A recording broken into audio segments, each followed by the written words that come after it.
Mswada tata unaokisiwa kuwasilishwa bungeni la kitaifa na mwakilishi wa kike wa kaunti ya Nairobi Esther Passaris, ukitaka kanuni mpya ziwekwe kudhibiti jinsi maandamano inavyofanyika hapa nchini, hasa kupiga marufuku maandamano karibu na majengo ya bunge, ikulu na yale ya mahakama.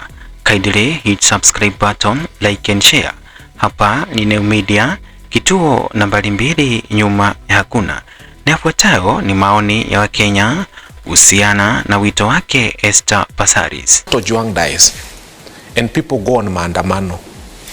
Instead of us as a nation having a conversation on how we are going to have a bill, an anti-abductions bill, we are having a bill on how to regulate demonstrations that are as a result of abductions. Can you see where we are as a nation? That instead of us saying, wait a minute, Albert Ojwang has been abducted, he has been killed in a police cell or wherever, but in the hands of police. And now, instead of us thinking of what we are going to do as a country so that no other person dies in such circumstances, and come with a bill to regulate how you are arrested, how you are presented before court, how you will not be tortured, how we shall not be told you hit your head on a wall. We are having a bill to have a conversation about how people should not go to the streets, or how they should go to the streets after a person has died in the hands of police. So they are not intent on stopping people from dying in the hands of police. No. They are intent on making sure they control how you demonstrate after people have been killed in the hands of the police. That is where the irony is. But let us continue. Now, hii bill munashinda mkisema, it is very simple. We have 290 constituencies. My MP, KJ, just come to Dagoretti South with this bill for public participation. We will tell you what we think about it. Let each, hata wewe mheshimiwa uende kwako na hii bill, ukute watu wako uambie mnataka kwenda kupitisha hii bill parliament. What Kenyans will tell you, do it. It's very simple. Let's stop having a lot of English about this bill. It is very simple.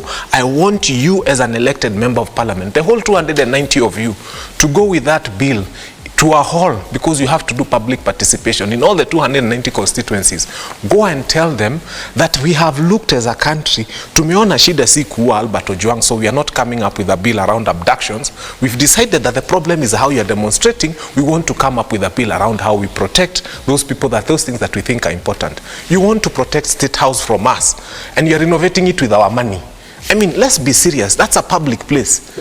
If you look at how demonstrations happen in the US, some people even go with tents and they decide, you know, a demonstration is supposed to cause public disturbance, not destruction, but disturbance. It's supposed to make the government feel that there's a problem. People in the US go sometimes with tents and they put right outside near the White House and they sleep in them. And a responsible police force does not come beating them. They don't destroy businesses. By the way, since independence, this is the first time that we are seeing people wielding weapons in demonstrations. We have never allowed, all the time we used to see people with stones. No, wait, I allowed them. We used to see people with stones because they would throw the stone and hide, and then you wouldn't even.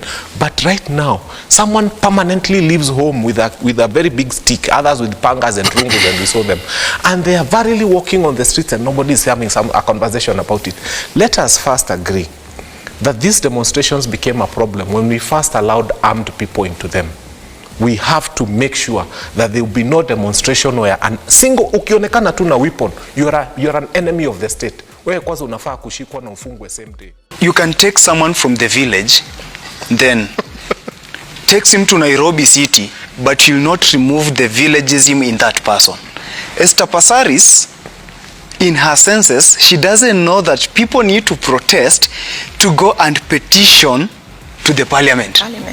To take the petitions to the parliament. How are we going to access the parliament with our petitions in our peaceful protests if that parliament is being secured by with the barbed wire? So Jeff, mjinga atabaki kwa mjinga tu.